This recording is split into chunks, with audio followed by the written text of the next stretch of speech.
loves! Today's video I am going to be making a cauldron that has a mister in it that will create a beautiful rolling fog over top of it.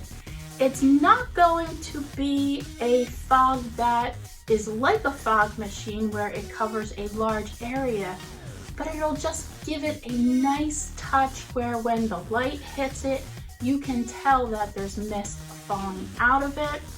I did use this technique on my well over the past couple of years. I had 2 misters in the well, and this year I'm not using it, and I kind of miss it. I feel like the yard is missing something. So I picked up these small cauldrons from at home for $5.99. I have these misters already. They are from Amazon. Now I've had these for 4 years now, and knock on wood, I haven't tested them yet. I'm hoping they still work. There's no reason that it shouldn't. I feel like as long as you keep everything nice and clean, it should work. And these things are pretty cool because they work on vibration, and you don't have to, like, you can't put them in too much water. So usually I have it maybe be 1/4 of an inch under the water, so that way I can replace it as needed and clean it out to keep these guys nice and clean. So what I'm using for this project is obviously my mister. Like I said, I got them off of Amazon. They do sell misters that have lights already in them, so that way you already have your cauldron lit up. They also have misters that have multiple on them to create an even larger effect. And I'm not sure as far as price goes, but I believe 4 years ago I bought these for like $15 each, so I'm gonna guess they probably have increased in price a little bit, but they are a great addition to your Halloween display if you don't want to be bothered with a fog machine. This gives it a nice touch. You don't have to do anything but add some water to it and you're done, and plug it in. Seriously, it's easy. I also have had this great stuff lying around. I will go in and create kind of like this ooze coming out. I don't know if I think I want to do it for both of them. So we'll just see. I do wear gloves because I am a messy person and I do not want this great stuff on me.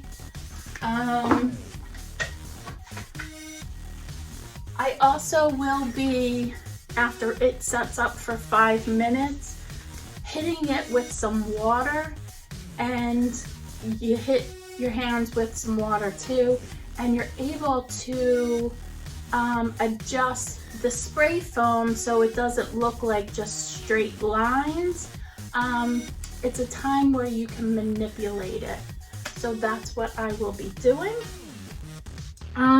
So I'm just gonna get myself set up for this.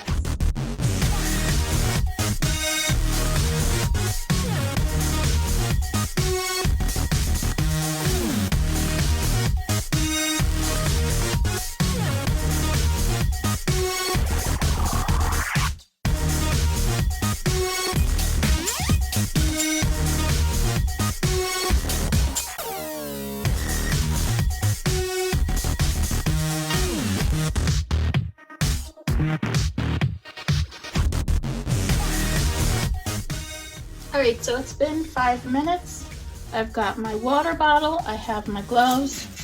I'm going to wet my hands down as best as I possibly can. And I'm going to squirt this spray foam.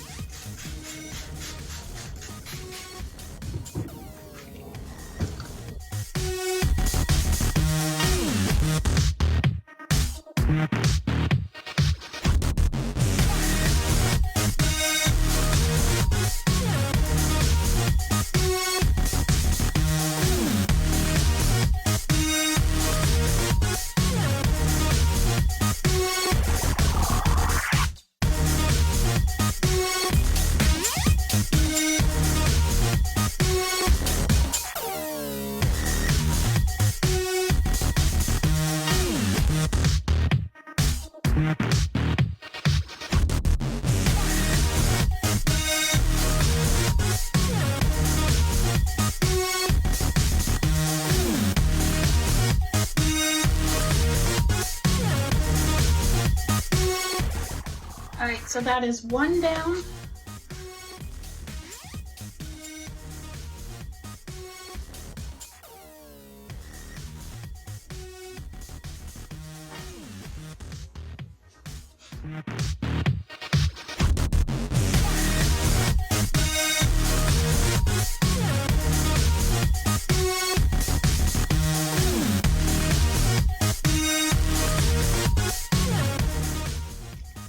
Alright, this glove is getting quite worn, but I wanted to show you.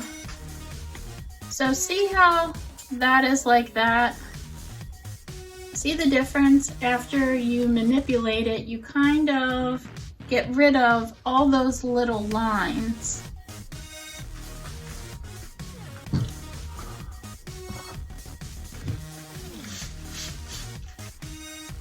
Okay guys, so I have both of them done. This is the first one I made. And you can see it doesn't have all of those lines that I originally had. The second one, I did run out of time, so I would recommend only doing one at a time. This is the back of it, and as you can see, I didn't have time to really mold things because as I turn, see the difference? This looks more, I guess, ooey gooey instead of lines. No big deal, because I can just put that towards the back. I would highly recommend using gloves, and like I said, doing it one at a time. This does have the consistency of a bread dough, which is kind of cool. So the more you spray the water, the less you are going to have that sticky stuff. I would have an extra pair of gloves because I did have to change out my glove for this one, which makes sense. You know, that's why you just want to do one at a time. I did use a full can of the spray on this. So my next step is letting this dry and then coming up with an idea of how to have all the inners working on this. I'm going to use kind of the same idea that I used in my well, but shrink it down to these cauldron sizes. So I will see you back. Alright guys, I'm going to show you how to put together one of these. And what I have for the bottom is a nice heavy brick. So hopefully this doesn't blow away like my trash cans on a windy day, that it will keep it nice and heavy and in place. Now for the inside of it, I went around hunting for reusable things.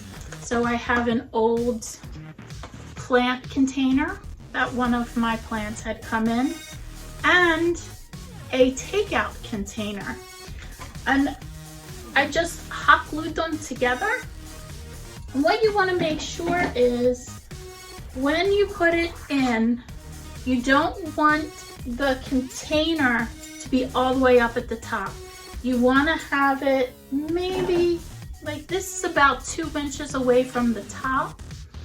And you also want to make sure that this is wide enough so when you go to move this around, the container inside isn't going to flip over and now you're going to have to wrestle with picking it back up again and getting everything back into place. So you probably could pick something up from the dollar store quite cheap if you don't have a large enough takeout container. It's okay. I also have a black yard trash bag. It is doubled up, so I did not open it up all the way. And I cut out a circle. And what you do next is you are going to lay this in the container, as well as just tucking the garbage can or the garbage bag up and around. And as you can see, I need to do some trimming of this, and that's all right.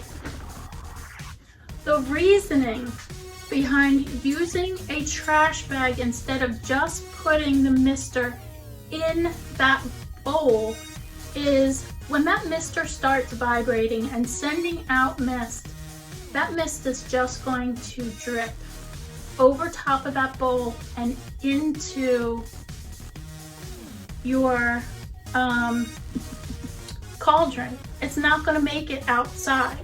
So you actually have to create this liner inside and make sure that the trash bag is angled up. And this way, when it vibrates, the mist is going to roll up and then out of your container. Otherwise, it defeats the purpose. So you want to make sure that your trash bag doesn't fall down into it and it comes up. I do want to say with this is when you are cutting the trash bag, make sure you do cut it a little bit bigger, because it's not, you're just not putting it up against the sides of it. You have to account for that volume of water that's going to create the divot inside, much like a pool liner. So just make sure you do that. I have my glue gun set to low, and I am just going to go around and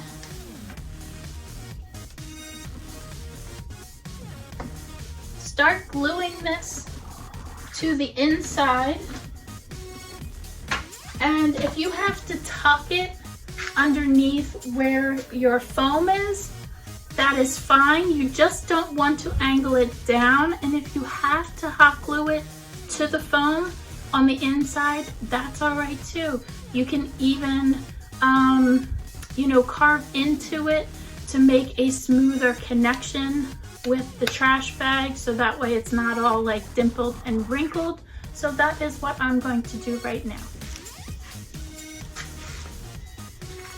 So before I fill this with water, I want to paint the foam, and I'm going to use my Art Deco UV reactive purple paint.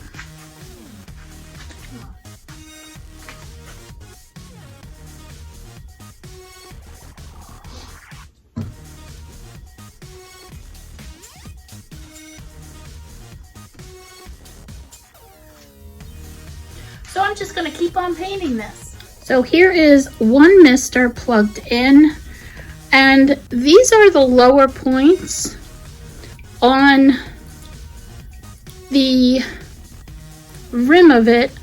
So the fog is going to first go over your lower points, and obviously the higher points aren't really going to get much movement.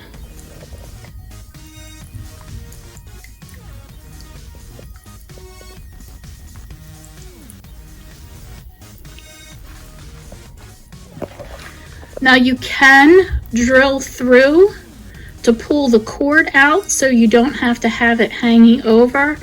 I'm not worrying about that. I did used to do that with my well, and they do come with these great plugs so that way no water will escape.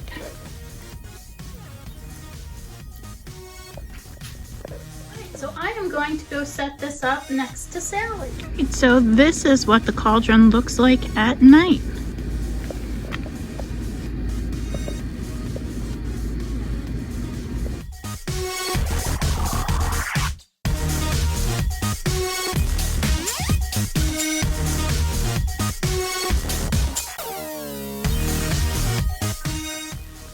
Alright guys, so that is going to do it for this video.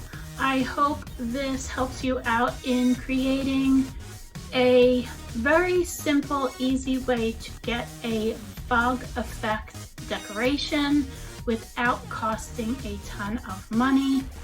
So my next video, I am going to be tackling some electrical issues. So I had a squirrel chew through one of my LED lights and I want to try and fix them. I'm not throwing them out. I can fix it. And I'm going to show you how you can fix your own LED lights if squirrels, rabbits, or chipmunks happen to chew through them. I also will be fixing my clown with no face inflatable. He does not blow up anymore, so I will be changing out the motor for that. And also I will be tackling my lock, shock, and barrel in the bathtub inflatable. Their LED lights do not work anymore, so I'm going to be replacing them too. So I have those upcoming videos within the next week or so, and I still have to make one last prop. It is the slide for my trick or treat Oogie Boogie voodoo mask this year. Now you know I already completed the voodoo mask, but now I need to complete the slide component of it. So that will be coming up too.